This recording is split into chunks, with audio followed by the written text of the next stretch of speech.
Debentures क्या होते हैं और ये बॉन्ड से अलग क्यों होते हैं। आज की वीडियो में दोस्तों हम जानेंगे। मैं डॉक्टर कन्हैया चौधरी आपका स्वागत करता हूं आपके ही यूट्यूब चैनल निफ्टी डॉक्टर में। आज दोस्तों हम बात करेंगे कि डिवेंचर्स क्या होते हैं और ये बॉन्ड से अलग क्यों होते हैं। मोस्टली लोगों का ये मानना है कि बॉन्ड्स और डिवेंचर्स एक ही होते हैं, लेकिन ऐसा नहीं है। आप जब रिटर्न के पर्सपेक्टिव से देखोगे तो डिवेंचर्स जो हैं बॉन्ड से थोड़े से ज़्यादा अपने को रिटर्न देते हैं, ऑन एन एवरेज 1 से 2% ज़्यादा।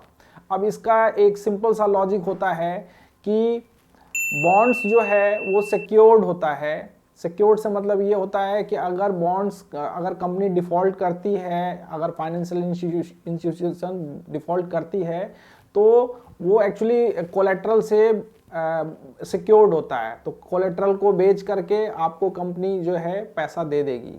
लेकिन डिवेंचर्स जो है हो सकता है कि ये सिक्योर्ड हो और हो सकता है ये सिक्योर्ड ना हो।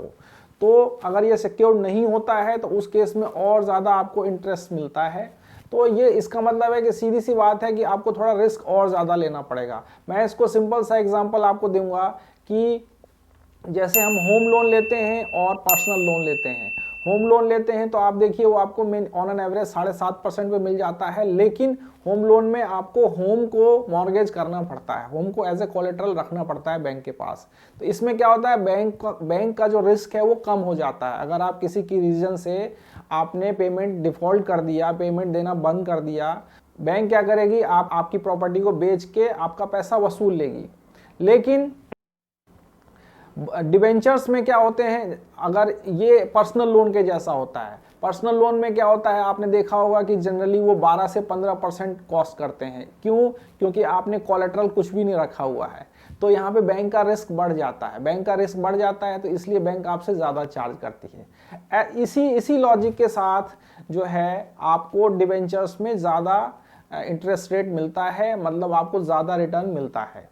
तो आप ये समझ लीजिए कि इसमें एक सा लॉजिक है कि अगर आपने बॉन्ड्स में इन्वेस्ट करना है और डिवेंचर्स में इन्वेस्ट करना है, तो अगर थोड़ा ज़्यादा रिस्क लेना चाहते हैं तो आप डिवेंचर्स में इन्वेस्ट कर सकते हैं। और डिवेंचर्स जो है मोस्टली कॉरपोरेट हाउसेज जो हैं, कॉरपोरेट कंपनीज ही इशू करती है।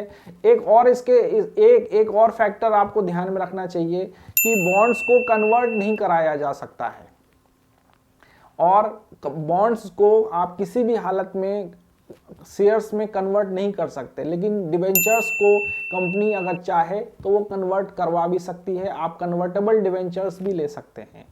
अब आप सोचिए कि किसी कंपनी ने अगर बॉन्ड्स भी इशू कर रखे हैं और डिवेंचर्स भी इशू कर रखे हैं, और किसी रीजन से कंपनी जो है बैंकरप्ट हो जाती है, तो क्या होगा। कंपनी को जो बचे हुए एसेट्स हैं उनको बेच के सबसे पहले पैसा किसको दिया जाएगा, आप गैस करिए, बताइए। आप बिल्कुल सही गैस कर रहे हैं। सबसे पहले पैसा जो है बॉन्ड्स होल्डर्स को दिया जाएगा, क्योंकि उनका जो है वो सिक्योर्ड माना गया है और उन्होंने कम इंटरेस्ट रेट पे ही एग्री हो गए थे आपको पैसा देने को, है ना। तो उनका इन्वेस्टमेंट सिक्योर करने के लिए आपका कोलेट्रल जो है रखना पड़ता है, तो आपको उनको पहले पैसा देना पड़ेगा। कंपनी को पहला पैसा जो है बॉन्ड होल्डर्स को जाएगा, उसके बाद अगर पैसा बचेगा तो डिवेंचर्स होल्डर को जाएगा। सिर्फ इतना सा फर्क है दोस्तों, और इसमें कुछ ज़्यादा नहीं है। नॉर्मल इन्वेस्टर्स जो हैं, जो रिटेल इन्वेस्टर्स हैं, जिनके पास 2 लाख 5 लाख से 1 करोड़ तक की रकम है, वो जनरली इस तरह के इशूज़ में, डिवेंचर इशूज़ में, बॉन्ड्स में नहीं जाते हैं। लेकिन जस्ट फॉर द नॉलेज आप लोग इस बात को जो है ध्यान में रखिए कि हाँ, हमारे पास ये भी ऑप्शंस हैं। कभी कभी क्या होता है दोस्तों, इन्वेस्टिंग जो होती है एक्चुअली हमेशा नहीं चलती है, हमेशा फ्रूटफुल नहीं होता है। जब मार्केट में बियर मार्केट आ जाता है, जब स्टॉक्स के प्राइसेस गिरने लग जाते हैं या स्टॉक्स के प्राइसेस एकदम एक जैसे ही रहते हैं, उसको बोलते हैं हम लोग स्टैग्नेंट फेज बोलते हैं या साइडवेज मार्केट बोलते हैं। उन मार्केट्स में क्या होता है, आपको इक्विटी मार्केट से पता चला 8-10% का भी डर नहीं आता है। और इनफैक्ट बियर मार्केट में तो आपका पोर्टफोलियो ब्लीड करने लगता है, आपके जो एसेट वैल्यूज़ हैं वो धीरे धीरे कम होने लगते हैं। तो इस तरह के मार्केट्स में आप जो है चुपचाप बैठे मत रहिए। आप अपना पैसा इक्विटी मार्केट से निकाल करके बॉन्ड्स में, एफडीज में, डिबेंचर्स में लगा सकते हैं, जिससे क्या होगा कि एटलीस्ट आपका पैसा इन्फ्लेशन के अगेंस्ट जो है वो मैचअप करता रहेगा। इन्फ्लेशन को बीट नहीं कर सकता तो कोई बात नहीं, लेकिन एटलीस्ट आपका पैसा इन्फ्लेशन के बराबर तो बढ़ता रहेगा।